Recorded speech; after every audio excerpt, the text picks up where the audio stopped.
क्या कर देंगे? बाजवे का क्या आप उसको कांस्टेबल बना देंगे? फैज हमीद को क्या आप सस्पेंड कर देंगे? भैया जाने दो, खुदा के लिए। पाकिस्तान में सियासी तारीख रही है कि जब कोई ओहदे पर मौजूद हो और उससे कोई फ़ायदा ले लिया हो तो मसलियत इख्तियार की जाती है, लेकिन जब वो शख्स रिटायर हो जाए या मुश्किलात में हो तो उस पर तो तेज़ हमले शुरू कर दिए जाते हैं। सियासी मुखालिफत में हमारे सियासतदान इतने आगे चले जाते हैं कि कभी किसी को लाड़काना की सड़कों पर घसीटने और कभी पेट फाड़ने की बातें करते हैं, लेकिन ये नहीं सोचते कि सियासत मुमकिनात का खेल है और मुमकिनात में कुछ भी अजीबो गरीब हो सकता है। नून लीग बजाय आज लूले लगने इक़्तिदार में तो मौजूद है, लेकिन उनके इस लागरपन की असल वजह उनकी अपनी कोताहियाँ हैं। उन्हें इंतखाबात के दिन तक मालूम नहीं था कि आखिर उनकी पार्टी मफामत की सियासत चाहती है या मज़ामत की। बहरहाल इलेक्शंस हुए, जैसे तैसे इक़्तिदार मिला, तो अब इस जमात के अंदर मज़ामत की रूह दोबारा जागना शुरू हो गई है, जिसका अक्स हमें ख्वाजा आसिफ के इस बयान से मिलता है कि मुल्क की किस्मत का फैसला करने वाले ये कौन होते हैं। को लाने, माशी तबाही और नवाज शरीफ को फारिग करने पर जनरल रिटायर्ड बाजवा, फैज और बानी पीटीआई को पार्लियामान को होना चाहिए और उसके लिए वो एक करारदाद लाएंगे। अब ये ख्वाजा आसिफ कह रहे हैं कि साबिक chief of the army staff general Qamar Javed Bajwa, साबिक DGI फैज हमीद को पार्लियामान में बुलाने की करारदाद वो लेके आएंगे। ये वही ख्वाजा आसिफ हैं जो ये कह चुके हैं कि फ़ौज अपने चीफ की हिफाजत करती है और जब हमने मुशर्रफ के खिलाफ कोई बात की तो अल्टीमेटली हमें भुगतना पड़ा। जरा वो स्टेटमेंट भी आपके सामने रखते हैं। उसके बाद रुहेल असगर साहब पाकिस्तान मुस्लिम लीग नून के मरकजी रहनुमा, वो मैं ज्वाइन कर चुके हैं, उनसे जानेंगे। अलहाज शेख रुहेल असगर साहब पाकिस्तान मुस्लिम लीग नून के मरकजी रहनुमा मेरे साथ मौजूद है। मैं पहले उनकी तरफ आऊँगा, फिर मैं स्टेटमेंट्स भी आपको सुनवाऊँगा कि मोहम्मद ज़ुबैर साहब ने रिसेंटली क्या कहा है, रिसेंटली ख्वाजा आसिफ साहब क्या कह रहे हैं और फिर मियां नवाज शरीफ साहब का स्टेटमेंट क्या है। रुहेल असगर साहब अस्सलाम वालेकुम। जी वालेकुम अस्सलाम। बहुत बहुत शुक्रिया सर, बहुत शुक्रिया आपके कीमती वक्त का। सर सबसे पहले तो ये कहिएगा, वज़ीर दिफा ख्वाजा आसिफ साहब ये कहते हैं कि जनरल रिटायर्ड कमर जावेद बाजवा और जनरल फैज़ को पार्लियामान के फ्लोर पर लाने के लिए, जवाब दे उनको करने के लिए मैं करारदाद टेबल करूंगा पार्लियामेंट में। आपको लगता है ख्वाजा आसिफ साहब ये कर सकते हैं? वैसे चाहिए तो ये, मैं आपसे इख्तिलाफ नहीं कर रहा, लेकिन चाहिए तो ये कि आपके इन सवालात का जवाब जो है वो ख्वाजा आसिफ ही दे तो बेहतर रहेगा। आसिफ को ज्यादा पता होगा ना, उसके पास कितने इख्तियारात हैं, वो कर सकता है नहीं कर सकता, वो बुला सकता है नहीं बुला सकता। मेरे नजदीक मेरी सोच थोड़ी मुख्तलिफ है। हम्म। मैं बार बार ये कह रहा हूं कि आप लोगों को इन मामलों से बाहर निकल आइए। आप छोड़ दीजिए यार, लोग किस हालत में गुजर रही है लोगों की। दो वक्त की रोटी क्या, एक वक्त की रोटी में अक्सर नहीं है। आप लोग अपने खेलों में पड़े हुए हैं, मैं उसको बुला लूंगा, मैं उसको बुला लूंगा। क्या बुला के क्या कर लेंगे? उसके ट्रू। स्टार उतार देंगे हम? क्या कर देंगे? बाजवे का क्या आप उसको कांस्टेबल बना देंगे? फैज हमीद को क्या आप सस्पेंड कर देंगे? भैया जाने दो, खुदा के लिए। वो अपने अपने काम करो, जो जो काम करने वाले हैं। इन कामों में क्या पड़ा है? आपको ये पता नहीं है कि इस मुल्क की मैशत किस तरफ जा रही है? इस मुल्क का कारखाना सब बंद हुआ हुआ है, सारा कारोबार बंद हुआ हुआ है। आप पे रोजाना की बुनियाद पर दहशतगर्दी के हमले हो रहे हैं, आपके नौजवान शहीद हो रहे हैं, और हम अपने काम में पड़े हुए हैं, अपने बयान दे ही जा रहे हैं बस कि हम उनको बुला लेंगे। फेयर तो जब इनफ आप रोहेल असगर साहब, बिल्कुल बिल्कुल बिल्कुल दुरुस्त फरमा रहे हैं। 6 ये बात आपकी दुरुस्त है। देखिए अगर बुलाना होता तो इससे पहले भी डिफेंस मिनिस्टर रहे हैं ख्वाजा आसिफ साहब, 16 माह की PDM हुकूमत में थे, बुलाना था बुला लेते सर, उस वक्त बुला लेते। देखिए, मैं आपको गुजारिश करूं, अब बड़ी अजीब सी बात है। अब वो जमाना नहीं है, वो प्रिंट मीडिया वाला दौर चला गया, जब आप बात करते थे और उसके बाद आप मुकर जाते थे, आप कहते थे मैंने तो बात ही नहीं की। अब आपके पास ये कमबख्त जो आपका ये जो है ना इलेक्ट्रॉनिक मीडिया, ये आपके पास रिकॉर्ड रह जाता है यार। मेरी भी पता नहीं कौन कौन सी आपने स्टेटमेंट छुपा के रखी होंगी। जब भी मैं कोई ऐसी बात करूंगा, आप मेरे मुंह पे वो रख देंगे। मैं तो कम से कम अपनी इस उम्र में, जिस उम्र में हिस्से में मैं हूं, मैं अपनी इस किस्म की स्टेटमेंट देख के शर्मिंदा जरूर हूंगा। तो इसलिए मैं तो ये कहता हूं कि हमें जिस वक्त जब भी हम ओहदे पे हों या ना हो, हम इक़्तिदार में हों या ना हो, हमें बहुत सोच समझ के अल्फाज का चुनाव करना चाहिए। और जो बयान करें, उन अल्फाज ऐसे होने चाहिए जो अल्फाज कल को हमें चुबाने में आसानी हो। तो मेरा अपना ख्याल है कि इन चीजों से बड़ी चीज जो आपके पास है वो इस मुल्क की मैशत है, वो इस मुल्क की गुर्बत है, वो इस मुल्क के गरीब लोगों का हाल है। आप जरा गौर तो फरमाइए जरा। आज आप गैस का बिल उठा के देखिए किसी गरीब आदमी का, ये कहाँ का इंसाफ है कि एक गरीब आदमी को, जिसका कोई पुरसाने हाल नहीं है, उसको लाख लाख रुपए का बिल आता है यार। अब उस पे आप उस पे तवज्जो दीजिए। जो चीजें तवज्जो तलब हैं, अगर आपको अल्लाह ने इज्जत दे दी है, आपके पास हुकूमत है, आप यकसुई से अपनी पूरे दिलजुमई से आप वो काम करें। अब रहेगी बात आपकी कि बाजवा साहब ने या हमीद साहब ने कोई गलत काम किया है या उन्होंने कोई गलतियां की हैं, तो आपके पास एक आपका अदारा मौजूद है। आप उनके जो सरबराह हैं इस वक्त, उनको आप कह सकते हैं कि जनाब ये हमारे पास आपके सबूत हैं। आपके जो ex chief of army staff हैं, ये जो आपके एक्स DGISI हैं, उनके ये मामलात है जिससे मुल्क को नुकसान हुआ, मुल्क के अवाम को नुकसान हुआ। आप उनको कह दीजिए, वो जाने और उनका महकमा जाने। आप तो 107-51 का पर्चा नहीं करवा सकते उनके ऊपर। तो मुझे समझ नहीं आती, एक अदारा मौजूद है, उनके पास एक अपना एक मैकेनिज्म मौजूद है, आप उनको कहिए। अब हुकूमत आ गई नून लीग की, जैसे कि तैसे आई, PMNL लेड कोलिशन, ये ना आप जो भी कह लें, दामन तो नहीं छुड़ा सकते। अब हुकूमत आ गई, अब ये स्टेटमेंट शेख साहब मुझे समझ नहीं आती फिर देना क्यों पड़ रहा है। मतलब कहीं ना कहीं कोई मकबूलियत में कमी वाकई हो रही है, नैरेटिव नहीं है, ये स्टेटमेंट क्यों देना पड़ रहा है? मैं आपको बात बताऊं, सियासत में मकबूलियत कभी होती है, कभी नहीं होती है। कभी आप ऊपर चले जाते हैं, कभी आप नीचे चले जाते हैं। अगर इस किस्म के बयान से मकबूलियत आती है, मैं नहीं समझता, मेरा नहीं ख्याल। आई डोंट थिंक सो कि ये ऐसा होगा, मेरा नहीं ख्याल। मैं ये कहता हूं आपकी मकबूलियत बढ़ सकती है। आप गरीब के साथ कंधा लगा दें, आप उसकी जो परेशानी है उसको दूर कर दीजिए, आपकी मकबूलियत बढ़ जाएगी। अगर आप ये समझते हैं इन बयानों से मकबूलियत बढ़ती है, तो फिर मैं भी आज बयान दे देता हूँ, पकड़ लो इनको, उल्टा लटका दो इनको। ये हिस्सा तो नहीं होता यार, ये मतलब ये ऐसे नहीं होता।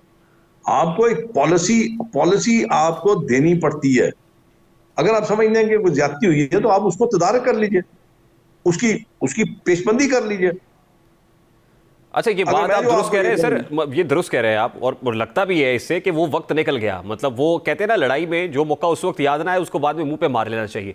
वो वक्त तो गुजर गया, वो बयानिया भी कॉम्प्रोमाइज हो गया, फिर जिस तरह से हुकूमत आई। तो आपको लगता है कि अब बेफायदा है ये सब चीजें? मुझे आपकी गुफ्तगू से भी यही लग रहा मैंने है तो कि अब आपको ये सिर्फ गुजारिश की बेफायदा। है सर, मैंने तो आपको गुजारिश की है, आप जरा कैलकुलेट कर लीजिए कि इस मुल्क में गुर्बत किस निच पे है। अगर आप उनको उनके पांव पे खड़ा कर देंगे, तो मेरे ख्याल में आपकी मकबूलियत बहुत बढ़ जाएगी।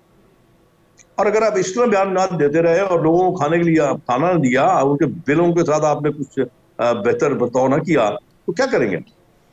इससे मकबूलियत आपकी बढ़ जाएगी। वो तो शेख साहब होता मैं हुआ नहीं नजर समझ। नहीं आ रहा। कल हमने देखा सूबाई काबीना का इजलास, जो चेयर तो मरियम साहिबा कर रही थी, लेकिन उनके बाई जानिब साबिक वजीर आजम नवाज शरीफ साहब बैठे हुए थे, और उन्होंने इसी दुख और इस कर्ब का इजहार किया। ये जो बिल आ रहे हैं, इलेक्ट्रिसिटी बिल हो, गैस प्राइसेस हो, जो कुछ हो, लेकिन वो बैठे सूबाई काबीना के अंदर, वो भी तो फेडरल कैबिनेट के अंदर। मतलब ना तो वहां पर शहबाज शरीफ साहब ने उनको मदऊ किया, ना वो वहां बैठे हुए थे। तो आपको लगता है कि वहां पर फेडरल कैबिनेट में सोच कुछ और है, सूबाई काबीना में जो भी हो? नहीं नहीं, ये बात नहीं है। मेरा अपना ख्याल है कि मरियम को वालिद की चाहिए, असिस्टेंस चाहिए। मेरा ख्याल है गाइडेंस भी चाहिए, असिस्टेंस भी चाहिए। ये है, इसकी कोई ऐसी कोई खास चीज नहीं है। ठीक है, वो पार्टी के सरबराह भी हैं, पार्टी के रुए रवां भी हैं, तो इसमें ये कोई इतनी कोई अचंभे की बात नहीं है, और ना ही इतना कोई ऐसी बात है जिसको हम डिस्कस करें।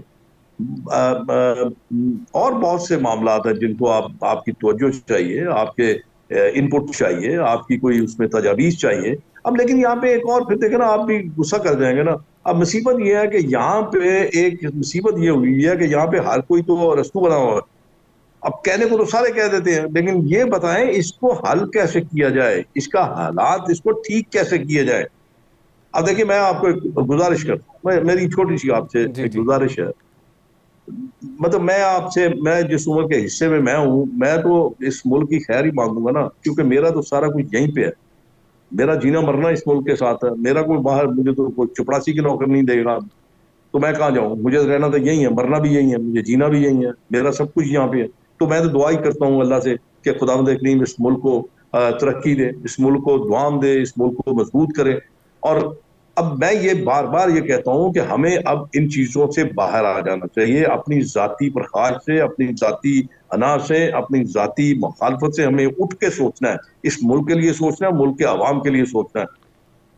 अब पता नहीं किस तरफ आपकी सियासत किस तरफ जा रही है, क्या हो क्या रहा है, मेरी समझ से बाला था। तो शेख मैं साहब, नहीं आपको नहीं समझ पा लगता कि बड़ी कॉम्प्रोमाइज्ड सियासत है? यानी उसके लिए जो बात आप कह रहे हैं, in true spirit and sense आवाम को डिलीवर करने के लिए आपको मजबूत हुकूमत भी तो चाहिए। आप सिविल सुप्रीमेसी की जंग नारा नहीं लगा रहे नहीं होते यार, हैं, लड़ रहे होते हैं, नहीं बैकडोर नहीं जो नहीं, है फैसले हो ऐसा रहे ये होते है, हैं।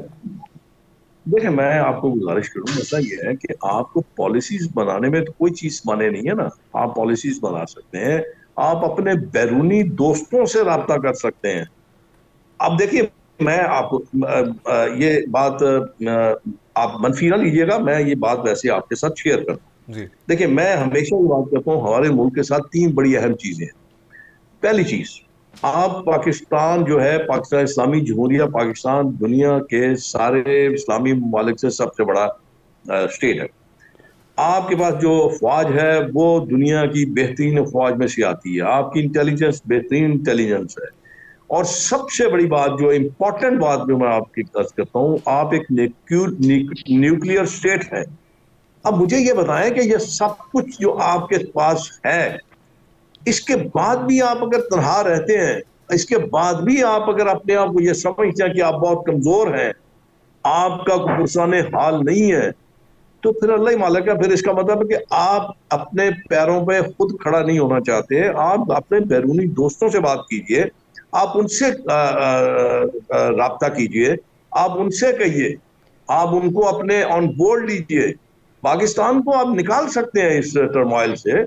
ये कोई इतनी बड़ी रॉकेट साइंस नहीं है, लेकिन उसके लिए बहुत कुछ करना पड़ेगा। जैसे अभी आपने देखा, कुछ लोगों ने अपनी तनख्वाहें छोड़ दी, किसी ने अपनी वो गाड़ियां छोड़ दी। भाई गाड़ियां तो छोड़ दी हैं, वो अल्ले तल्ले भी छोड़ दो, वो जो ब्रांडेड आप सूट पहनते हैं वो भी छोड़ दो सब कुछ।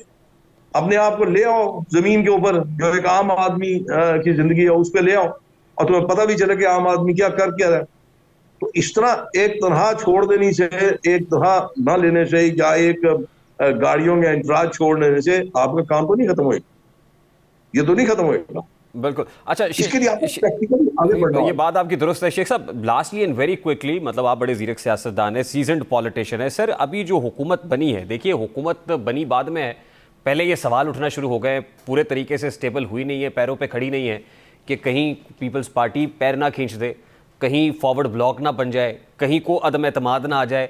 इतने खौफ के माहौल में आपको ये मामला चलता हुआ नजर आ रहा है? बस क्विकली जरा कोई कमेंट ऑन दिस सर।